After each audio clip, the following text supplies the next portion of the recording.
અત્યારના સૌથી મોટા સમાચાર ઇસ્લામિક ધર્મગુરુ મૌલાના મુફ્તી સલમાન અઝહરીની ધરપકડ કરવામાં આવી છે। દ્રશ્યો પણ આપને દર્શાવીશું। મહત્વનું છે કે મુંબઈના ઘાટકોપર વિસ્તારમાંથી ગુજરાત એટીએસે ધરપકડ કરી છે। એટીએસે મુફ્તીનું લોકેશન ટ્રેસ કરીને તેને ઝડપીને પૂછપરછ પણ હાથ ધરવામાં આવી છે। કાયદાકીય કાર્યવાહી માટે મુફ્તીને ઘાટકોપર મથકે લઈ જવાયો। ઘાટકોપર પોલીસ મથકે મૌલાનાના હજારો સમર્થકો એકઠા થયા। 31 જાન્યુઆરીએ જૂનાગઢમાં કાર્યક્રમમાં વિવાદાસ્પદ નિવેદનને લઈને તેની ધરપકડ કરવામાં આવી હતી। ત્યારે અગાઉ કાર્યક્રમના આયોજક યુસુફ મલેક અજીમ હબીબને પણ ઝડપ્યા હતા। આ સાથે ત્રણેય સામે કલમ 153A, 505, 188, 114 હેઠળ એફઆઈઆર પણ નોંધાઈ છે। મુફ્તીને મોડી રાત સુધી ગુજરાત લઈને આવી શકે છે એટીએસ। આ સાથે અમારા સંવાદદાતા રાજીવ સિંહ आ विषय વધુ माहिती આપી રહ્યા છે। राजीव, इस्लामिक धर्मगुरु मौलाना मुफ्ती सलमान अजहरी को हिरासत में लिया जा रहा है। क्या वहां पर उनके समर्थकों की भीड़ दिख रही है? किस तरह के दृश्य आप देख रहे हैं वहां पे? देखिए, 31 जनवरी का ये पूरा मामला है जूनागढ़ जिले में, गुजरात के, जहां पर एक धार्मिक कार्यक्रम के आयोजन की बात कहकर उनको बुलाया गया था, लेकिन वहां पर धार्मिक कार्यक्रम के दौरान जिस तरह की हेट स्पीच मौलाना मुफ्ती अजहरी ने दी थी, सलमान अजहरी ने, उसके बाद एक एफआईआर रजिस्टर्ड किया गया था हेट स्पीच का, जिसमें जो आयोजक थे उनको जूनागढ़ डिस्ट्रिक्ट पुलिस ने गिरफ्तार किया था। मलिक और यूसुफ नाम है उनके, और तब से एब्सकॉन्डिंग के तौर पर दिखाया गया था धर्मगुरु सलमान मुफ्ती को।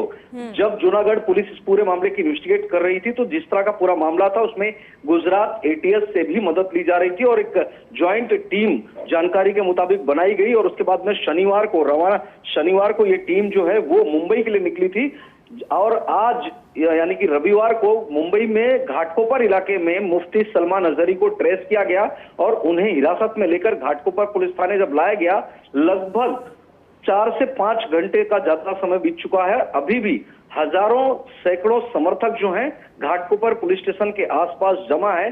दरअसल उनका ये तर्क है कि ये जो पूरा मामला है, जो उनकी गिरफ्तारी है, वो गलत तरीके से की जा रही है। इस बात को लेकर नाराजगी, क्योंकि वो धर्मगुरु हैं, लेकिन पुलिस का कहना है कि उनके खिलाफ एफआईआर रजिस्टर्ड है 153B, यानी कि विवादास्पद धार्मिक बयान देकर दो समुदाय के बीच में वैमनस्य पैदा करने का।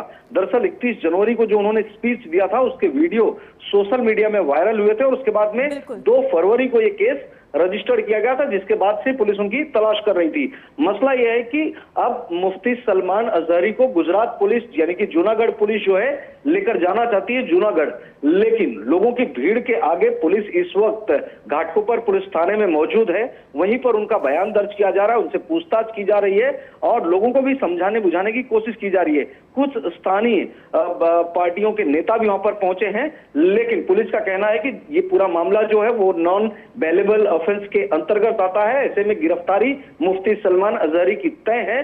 पुलिस लोगों को समझाने बुझाने के बाद संभव है कि देर रात तक जूनागढ़ के लिए लेकर रवाना हो जाएगी।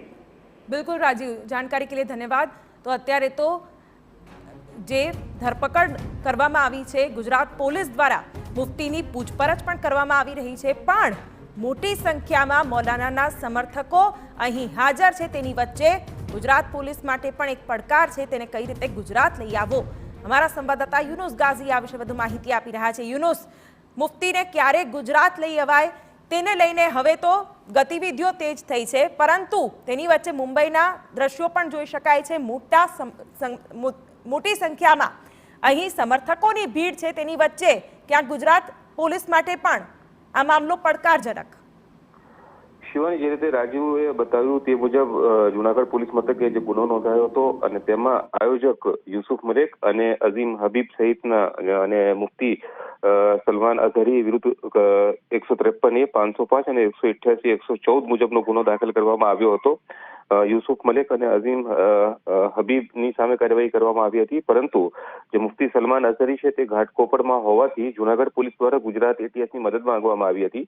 ગુજરાત એટીએસે મહારાષ્ટ્ર પોલીસની મદદથી આજે લગભગ બપોરે 12 વાગ્યાના અરસામાં મુફ્તી સલમાન અઝહરીને અટકાયતમાં લીધા હતા અને કાનૂની પ્રક્રિયાના ભાગરૂપે જે ઘાટકોપર પોલીસ મથકે લઈ જવામાં આવ્યા હતા, જ્યાં કાનૂની પ્રક્રિયા ચાલી રહી હતી.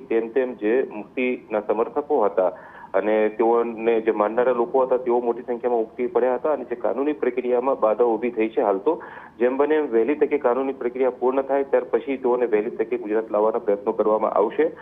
સૂત્રો તરફથી જે વિગતો મળી રહી છે તે મુજબ જે મુફ્તી સલમાન અઝહરીના વકીલો તથા જે કાનૂની નિષ્ણાતો છે તેઓ પણ પહોંચી રહ્યા છે અને તેઓ ત્યાં જ આ જે મામલો પૂર્ણ થાય તે પ્રકારની પ્રક્રિયા કરવામાં આવી રહી છે. પરંતુ જે પ્રકારનો ગુનો નોંધવામાં આવ્યો છે અને જે પ્રકારની કલમો લગાવવામાં આવેલી છે તે નોન બેલેબલ ઓફેન્સ હોવાને કારણે મુફ્તી સલમાન અઝહરીને ગુજરાત લાવવા જરૂરી છે કાનૂની પ્રક્રિયાના ભાગરૂપે. પરંતુ હવે મહારાષ્ટ્ર પોલીસ, ઘાટકોપર પોલીસની મદદથી ગુજરાત એટીએસ અને જે જુનાગઢ પોલીસની જે સંયુક્ત ટીમ છે તેઓ વહેલી તકે મુફ્તી સલમાન અઝહરીને લાવવા માટેના પ્રયત્નો કરવામાં આવી રહ્યા છે. વહેલી તકે જે સમર્થકો છે તેઓ ઓછા થાય અને ત્યાર પછી સમજાવટથી તેઓને લાવવામાં આવે તેવા પ્રયત્નો કરવામાં આવી રહ્યા હોવાનું સૂત્રો તરફથી જાણવા મળી રહ્યું છે. શિવાની. બિલકુલ, તો TV9 પર એક્સક્લુઝિવ દ્રશ્યો પણ અમે આપને બતાવી રહ્યા છીએ. મુંબઈના ઘાટકોપરથી આ દ્રશ્યો છે કે જ્યાં પોલીસ સ્ટેશનની બહાર મૌલાનાના મોટી સંખ્યામાં સમર્થકો એકઠા થયા છે. હાલ ગુજરાત પોલીસ જે મુંબઈમાં હાજર છે, મૌલાનાની પૂછપરછ કરવામાં આવી રહી છે અને જેવી જ સમર્થકોની ભીડ અહીંથી ઓછી થાય, પરિસ્થિતિ કાબૂમાં આવે અને તેની સાથે જ ગુજરાત લાવવા માટે ગુજરાત પોલીસ રવાના થશે મૌલાના સાથે. ત્યારે મુંબઈના ઘાટકોપરથી તેને ઝડપી પાડવામાં આવ્યો છે અને હવે આગળની પ્રક્રિયા